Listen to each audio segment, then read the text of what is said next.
السلام عليكم. لا تنسوا الإعجاب بالفيديو والاشتراك في القناة تشجيعا لنا لنستمر. السلام عليكم ورحمة الله وبركاته.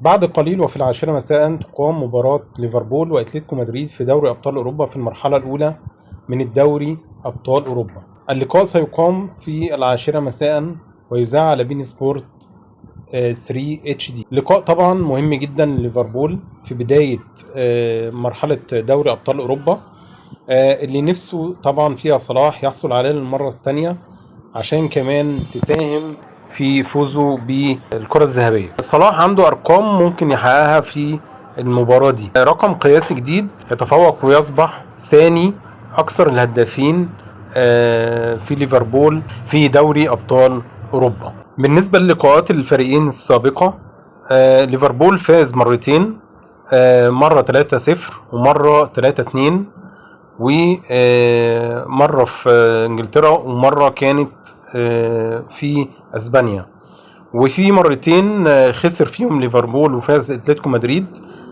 مرة برضو في انجلترا فاز اتلتيكو 3-2 واتلتيكو فاز في اسبانيا 1-0. يعني كفة الفريقين متساوية، ده فاز مرتين وده فاز مرتين. ده بالنسبة للقاءات السابقة. اما بالنسبة للانجاز اللي بيتكلم عنه الاعلام دلوقتي عشان محمد صلاح لما هيواجه النهاردة اتلتيكو مدريد مع ويلعب في دوري ابطال اوروبا، الهدف المنتظر سيمنح النجم المصري محمد صلاح فرصة لتجاوز اسطورة ارسنال السابق تيري هنري صاحب 51 هدف في المسابقة الاوروبية، ليواصل الملك المصري تحطيم الارقام القياسية. واذا جاء الهدف من ركلة الجزاء فسيكون السابع لصلاح من علامة الجزاء في البطولة، ليعادل بذلك رقم اسطورة ليفربول ستيفن جيرارد.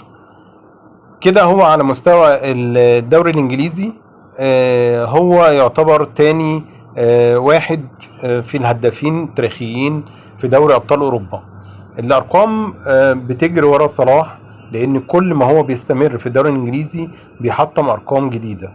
نتمنى التوفيق لصلاح النهاردة مع ليفربول، ونشوف مباراة ممتعة وشيقة كالعادة بين اتلتيكو مدريد وليفربول.